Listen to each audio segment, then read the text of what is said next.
पाक फौज का मुंह तोड़ जवाब, भारतीय मोर्चों को निशाना बनाया, 9 भारतीय फौजी मारे गए, कई जख्मी हो गए, भारत के 2 बंकर्स भी तबाह। बिस्मिल्लाहिर्रहमानिर्रहीम। पाकिस्तान और भारत के दरमियान सरहदी झड़पों के दौरान जब भारत की फौज के एक कर्नल समेत 9 फौजियों की लाशों का तमाशा लगा तो उस वक्त तक बुस्तल हिंदू बनिया के गुब्बारे से मुकम्मल तौर पर हवा निकल चुकी थी और बेचारा आखिरकार सफेद झंडा लहराने पर मजबूर हो गया। हिंदू बनिया की इस शिकस्त खुर्दा जहनीत को समझने के लिए हमें फरवरी 2018 की तरफ पलटना होगा, जब भारत की इंतहा पसंद जमात बीजेपी के साबक मुखिया और मौजूदा प्रधानमंत्री मोदी ने अमेरिका की खामोश हमायत और सहूनी रियासत इसराइल की मदद से रात के अंधेरे में पाकिस्तान पर हमला करने की जसारत की थी। फिर जब अहले ईमान के लश्कर ने बनिया को जवाब दिया तो दुनिया ने देखा कि इसके 2 फाइटर्स को गिराकर एक भारतीय और एक इसराइली करगस को जिंदा भी पकड़ लिया गया है। And that time what happened? इंतहा पसंद बनिया फौरन मुज़ाकरात की टेबल पर वापस आ गया। आपने वो मुहावरा तो सुना ही होगा कि लातों के भूत बातों से नहीं मानते। दर हकीकत यही हिंदू बनिया की फितरत है, यानी जब उसको लात पड़ती है तो फिर उसको समझ आती है ओहो कि मेरा वास्ता तो अहल ईमान से है, यानी ईमान वालों से है।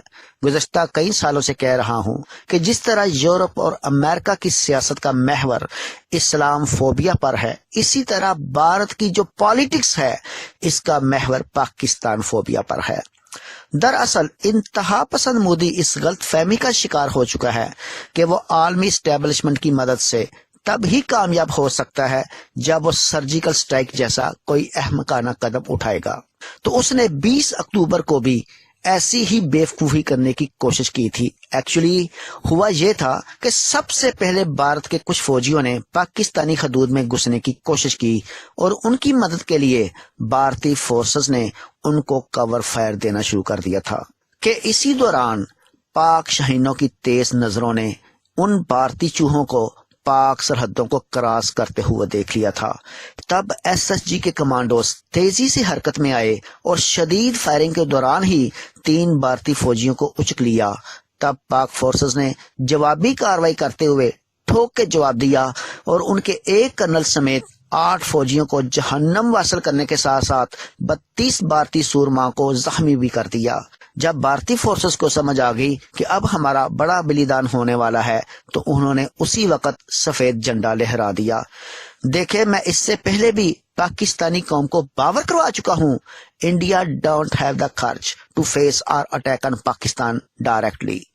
पाकिस्तानी कौम सिक्योरिटी अदारों और खासकर मकबूजा कश्मीर में मुसल्लह जिद्दोजहद करने वाली अस्करी क़यादतों को इस ज़मीनी हकीकत का इदराक कर लेना चाहिए कि बुज़दिल बनिया कभी भी आलमी इस्टेब्लिशमेंट की अमली मदद के बगैर पाकिस्तान पर हमला करने की जसारत नहीं करेगा और यही उसकी सबसे बड़ी कमजोरी है।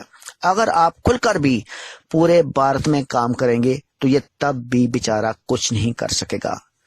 और ये जो नरेंद्र मोदी ने कहा है ना कि हम पाकिस्तान को पानी की एक बूंद भी नहीं देंगे, मोदी और उसकी तमाम सियासी, मजहबी और मिलिट्री लीडरशिप तक ये पैगाम फौरी पहुंचाओ कि बात पानी के एक कतरे की तो है ही नहीं, अब तो बात पूरे भारत की होगी, पूरे भारत की, क्योंकि पाकिस्तानी कौम हतमी फैसला कर चुकी है कि अब हमने अखंड भारत पर मुकम्मल कब्जा करना है और ये फैसला हो चुका है। एक दफा फिर मैं इस प्रोग्राम की वसातत से कह रहा हूं कि दिसंबर 2020 तक ये काम हो जाना है और मोदी जी को ये वार्निंग भी पहुंचा दो कि पानी तो कल भी हमारा था, आज भी हमारा ही है और आइंदा ये मुस्तकिल बुनियादों पर हमारे पास आ जाएगा इंशाअल्लाह।